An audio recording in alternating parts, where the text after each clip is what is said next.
सोमवार के दिन तू मेरे मंदिर के दरवाजे पर चौखट पर बैठ जाना, और दूसरा प्रतिदिन शाम के समय पर तू बेलपत्री के पेड़ के नीचे बैठ जाना। जो तेरी बेल वृक्ष के नीचे सेवा करने आए, जो शंकर जी के मंदिर में सोमवार को जल चढ़ाने आए, उसका जो पात्र जल चढ़ाकर जब वो घर लेकर जाए, उसके पीछे पीछे पात्र के पीछे पीछे तू जाना और उसके घर में लक्ष्मी का भंडार भरकर आए। लक्ष्मी बेलपत्र के वृक्ष के नीचे तू विराजमान हो जा। उस बेलपत्र के वृक्ष के नीचे जो बुआरी लगाए, सेवा करे, चाकरी करे, एक बेटी को जैसे बड़ा करते हैं वैसे बेलपत्री के वृक्ष को जो बड़ा करे, बेलपत्री के वृक्ष का जो पालन करे, पोषण करे, उसकी संभाल करे, उस बेलपत्री के वृक्ष को जैसे जैसे वो उन्नति करे, वैसे वैसे उसके घर में समृद्धि बढ़ते जाए। उस जिसका खुद का मकान नहीं हो, खुद का मकान नहीं हो, किराए के मकान में रहते रहते जिंदगी बीत रही हो, खुद का नहीं, और बहुत दुख का जीवन चल रहा हो, बहुत कष्ट का जीवन, बहुत अपना खुद का कोई मकान नहीं, मान लो प्लाट है पर मकान बन नहीं रहा, या कोई प्रॉपर्टी अपनी नहीं बन रही, तो हम इस व्यासपीठ से कहना चाहेंगे कि एक प्रयोग अवश्य करिएगा, एक प्रयोग अवश्य करिए। अपने आसपास के 5-6 बेलपत्र के वृक्ष देख लीजिए, अपने आसपास के नजदीक के 5-6 बेलपत्र के बड़े बड़े वृक्ष देख लो या छोटे वृक्ष देख लो।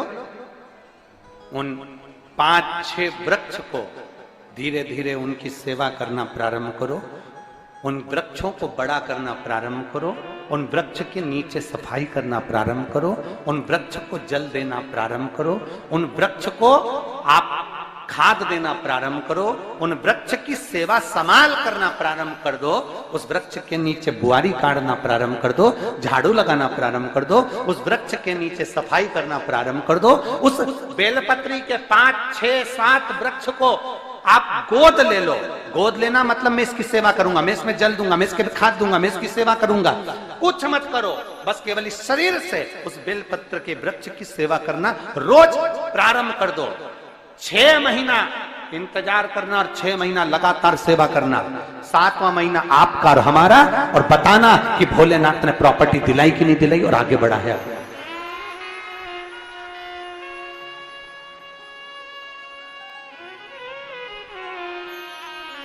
एक बेलपत्र का वृक्ष जिसके नीचे माता लक्ष्मी विराजमान होती है, एक बेलपत्र के वृक्ष के नीचे लक्ष्मी रहती है। दुनिया के लोग कहते हैं लक्ष्मी जी का दिन कौन सा है, बोलो जम के जल्दी से। शुक्रवार। दुनिया के लोग कहते हैं लक्ष्मी जी का दिन शुक्रवार है, पर माता लक्ष्मी से पूछा जाए कि तुम्हारी माता ख्याति देवी नारायण भगवान के साथ तुम्हारी शादी नहीं कर रही थी, शंकर को लक्ष्मी दे रही थी, तब तुमने भगवान शंकर से विनती करी, भोले बाबा मैं नारायण से प्रेम करती हूं, भगवान नारायण से मेरा विवाह हो। तो माता ख्याति देवी से शंकर भगवान ने विनय कर कर कहा कि लक्ष्मी जी का विवाह नारायण के साथ कर दिया जाए। भगवान नारायण के साथ जब लक्ष्मी जी का विवाह हो गया, तब लक्ष्मी जी हाथ जोड़कर बोलती हैं, बाबा मेरा विवाह नारायण के साथ हो गया, पर मैं आपके चरणों की सेवा करना चाहती हूँ, बाबा आप कृपा करिए कि मैं क्या करूं आपके लिए। शंकर भगवान कहते हैं लक्ष्मी बस 2 चीजें कर दे, एक सोमवार के दिन तू मेरे मंदिर के दरवाजे पर चौखट पर बैठ जाना, और दूसरा प्रतिदिन शाम के समय पर तू बेलपत्री के पेड़ के नीचे बैठ जाना। जो तेरी बेल वृक्ष के नीचे सेवा करने आए, जो शंकर जी के मंदिर में सोमवार को जल चढ़ाने आए, उसका जो पात्र जल चढ़ाकर जब वो घर लेकर जाए, उसके पीछे पीछे पात्र के पीछे पीछे तू जाना और उसके घर में लक्ष्मी का भंडार भरकर आए। लक्ष्मी बेलपत्र के वृक्ष के नीचे तू विराजमान हो जा। उस बेलपत्र के वृक्ष के नीचे जो बुआरी लगाए, सेवा करे, चाकरी करे, एक बेटी को जैसे बड़ा करते हैं वैसे बेलपत्री के वृक्ष को जो बड़ा करे, बेलपत्री के वृक्ष का जो पालन करे, पोषण करे, उसकी संभाल करे, उस बेलपत्री के वृक्ष को जैसे जैसे वो उन्नति करे, वैसे वैसे उसके घर में समृद्धि बढ़ते जाए, उसके घर में वैभव बढ़ते जाए। ये शंकर भगवान माता लक्ष्मी से करे, भगवान शिव माता लक्ष्मी से करे। तो भस्म, अगर शिव के मंदिर में भस्म मिल जाए, शंकर पर चढ़ी हुई भस्म अगर मिल जाए तो, और अगर भस्म ना मिले ना, तो शंकर के जो शंकर भगवान का जो शिवलिंग है, शिवलिंग के आसपास में जो जलाधारी है, यहाँ अगर भस्म ना मिले तो इस जलाधारी पर अपना हाथ स्पर्श कर कर अपने तन पर उसको लगाकर जरूर आओ। भस्म, एक शंकर पर चढ़ा हुआ जल, दूसरे नंबर पर है शंकर पर चढ़ी हुई भस्म। ये दो स्पर्श जरूर, स्पर्श। एक भस्म का एक बड़ा सुंदर चरित्र आता है। दूसरा, जिस भूमि पर बैठकर कथा सुनो उसकी रज को अपने मस्तक पर थोड़ा सा लगाकर अवश्य जाओ, तो जीवन का एक आनंद है। और शंकर के मंदिर में जाओ तो दो चीजें अवश्य लेकर आओ। पहला, शंकर जी पे चढ़ा हुआ, जम के बोलो, जल अवश्य लेकर आओ। क्योंकि जब तुम जल लेकर आते हो, पात्र लेकर आते हो, तो मेरा महादेव लक्ष्मी जी को तुम्हारे पीछे पीछे तुम्हारे घर तक भेजते हैं। चढ़ी हुई बेलपत्र मत खाओ, लोग कहेंगे शंकर पर चढ़ा हुआ ये मत खाओ। हम इस व्यासपीठ से निवेदन करना चाहेंगे कि आप अगर दिल रखकर अपने बाबा से कहोगे ना, तो बाबा पर चढ़ा हुआ जो जल है ना, वो जल साधारण नहीं रहता। मेरा भोलेनाथ जब दुनिया को अमृत देता है तो तुमको भी अमृत दे देता है। दो चीजें कभी मत छोड़ो। अगर मंदिर में गए हो तो दो चीजें कभी मत छोड़ो। कथा में गए हो तो दो चीजें कभी मत छोड़ो। एक, कथा श्रवण करना। दूसरा, जहां कथा बैठकर सुनते हैं वहां की रज को अपने मस्तक पर लगाना। कथा सुनने के बाद आप यहां से जाओ, भले दरी बिछी है, आसन बिछा है, कारपेट बिछा है, उस पर अपना हाथ फेर कर उस रज को अपने मस्तक पर जरूर लगाओ। क्योंकि शिव पुराण में, भागवत पुराण में, स्कंद पुराण में, कुर्म पुराण में, नर्मदा पुराण में, लिंग पुराण में, नारद पुराण में, ब्रह्म वैवर्त पुराण में, जितनी भी पुराणे हैं, सब पुराणों में लिखा है कि जिस स्थान पर बैठकर हम भगवान की कथा को सुनते हैं, उनको याद करते हैं, जितनी देर हम उनको याद करते हैं उतनी देर वो परमात्मा उस स्थान पर बैठा हुआ रहता है। हाथ रखकर बोलना, शंकर भगवान से तुम्हारा रिश्ता कौन सा? शिव जी से आपका कौन सा रिश्ता?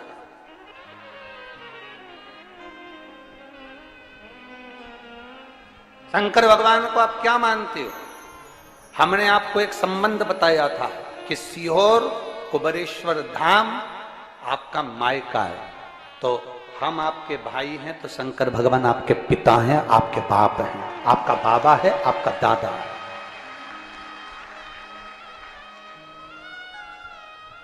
अब आपसे हम प्रश्न करें, उत्तर मेरी कुरुत की बहनें भी देंगी और मेरे जीजा उन भी देंगे और मेरी बेटियां और मेरे बेटे देंगे। आपसे प्रश्न करें, अगर बेटी को दुख होगा तो क्या वो अपने बाप से नहीं कहेगी? बोलो तो जम के। बेटी को तकलीफ है वो अपने बाप से ना कहेगी।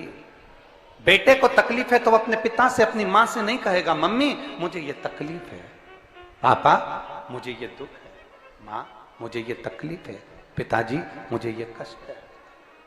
क्या वो अपने माँ बाप से नहीं कहेंगे? क्या वो अपने माँ बाप से विनय नहीं करेंगे? और माँ, पिता, फिर उसके करीब में, उसके नजदीक में जो भी होता है वो माँ बाप निकाल कर उसको दे देते हैं, माता पिता उसको दे देते हैं। माता लोग कहते हैं कि शंकर जी पे चढ़ा हुआ जल मत पियो, लोग कह देते हैं शंकर जी पे चढ़ी हुई बेलपत्र मत खाओ। कोई इस बहन से पूछे, सुनीता सोनी से, कि शंकर पर चढ़े हुए जल से उसकी गांठ जो डबल से उसके शरीर में आ गई थी वो समाप्त हो गई, तो जरा विश्वास करिएगा कि एक बेटी अपने माँ बाप से ही तो कहेगी, और बाप के पास में जो होगा वही तो अपनी बेटी को देगा दुख को मिटाने के लिए। तो मेरे शंकर भगवान के पास तो उसका चढ़ा हुआ जल है। दूसरा, जिस भूमि पर बैठकर कथा सुनो उसकी रज को अपने मस्तक पर थोड़ा सा लगाकर अवश्य जाओ, तो जीवन का एक आनंद है। और शंकर के मंदिर में जाओ तो दो चीजें अवश्य लेकर आओ। पहला, शंकर जी पे चढ़ा हुआ जम के बोलो, जल अवश्य लेकर आओ, क्योंकि जब तुम जल लेकर आते हो, पात्र लेकर आते हो, तो मेरा महादेव लक्ष्मी जी को तुम्हारे पीछे पीछे तुम्हारे घर तक भेजते हो। दो चीजें लेकर अवश्य आओ, और शिव पुराण में जाओ तो दो चीजें लेकर अवश्य जाओ। पहले नंबर पर शंकर की कथा और अपने अंदर विश्वास कि मेरे महादेव की मैंने कथा सुनी है, अब मैं भटकूंगी नहीं। सारी दुनिया में मैंने ठोकर खा ली, अब कहीं ठोकर नहीं खाऊंगी, अब तो दरवाजे पर महादेव के जाऊंगी, बाकी की कहीं। दूसरा, कथा में बैठी हूं बाबा के इस रज को, ये रज नहीं है, ये धूल नहीं है, ये मेरे बाबा के कैलाश 12 ज्योतिर्लिंग का चंदन है, इसको मस्तक चढ़ाऊंगी अपने हृदय से। लाते हो आप लोग? हाथ उठाओ जरा, रख लो, बहुत बढ़िया, प्रणाम आपको सभी को, नमन। 2 बूंद जल लेकर आओ, पगला नहीं पियो तो उस जल को अपने घर में छींट दो।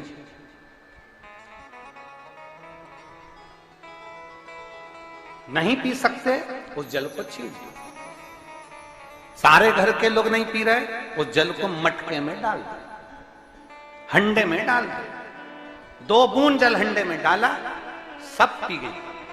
आपको अलग अलग किसी को देने की जरूरत नहीं पड़ी, किसी को नहीं। हंडे में डाल दो, मटके में डाल दो, सब उस पानी को पीना रात।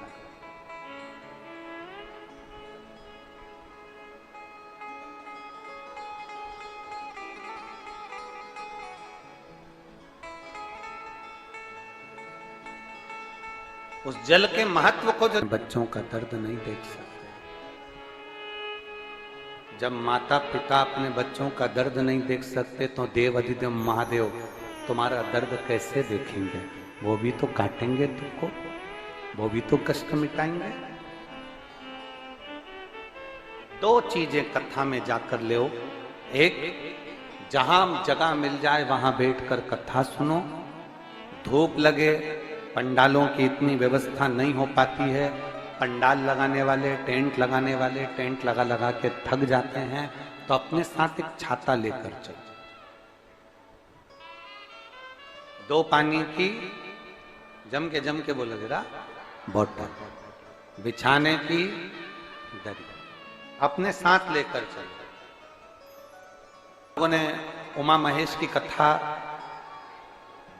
अपने जीवन में धारण करी कि नहीं करी वो हमको नहीं स्मरण है, पर एक बात का स्मरण करिएगा,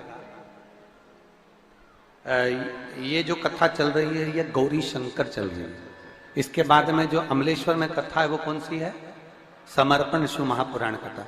उस समर्पण शिव महापुराण की कथा जब 2 तारीख को विराम हो जाएगी, तब उसके बाद में जो कथा 6 जून को प्रारंभ होगी सोलापुर महाराष्ट्र में, उस कथा का नाम रहेगा उमा महेश शिव महापुराण की कथा। उसको जरूर सुनो।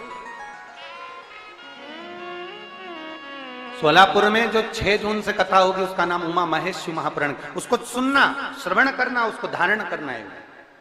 उसमें इतने प्रश्न माता उमा ने भगवान महेश से करे हैं, और महेश भगवान शंकर उसका हर प्रश्न का उत्तर दे रहा है। भगवान महेश भगवान शंकर हर प्रश्न का। बाबा बोले माता उमा ने भगवान शिव जी से, महेश भगवान से, भगवान शंकर से करेंगे, बाबा भोलेनाथ जी बताओ, संसार में जन्म लेने वाले व्यक्ति के जीवन में उसके भाग्य में अगर सुख नहीं है, उसके भाग्य में खुशियां नहीं है, उसके भाग्य में कोई अच्छा है ही नहीं, तो वो जीव क्या करेगा? वो जीव क्या करेगा?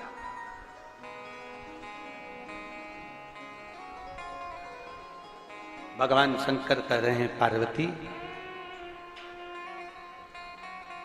संसार में जन्म लेने वाला मनुष्य अगर उसके भाग्य में सुख नहीं, उसके भाग्य में अगर खुशियां नहीं है, उसके भाग्य में अगर सुख नहीं है, उसके भाग्य में अगर अच्छा नहीं है, पत्रिका दिखा ली सुख नहीं है, कार्य कर कर देख लिया सुख नहीं है, तकलीफ उसकी जिंदगी में चल ही चल रही है, तो भगवान शंकर कहते हैं, भगवान महेश कहते हैं, उमा, उस मनुष्य को दूसरे का अच्छा करना प्रारंभ कर देना चाहिए, तो उसकी अच्छाई अपने आप सामने आना प्रारंभ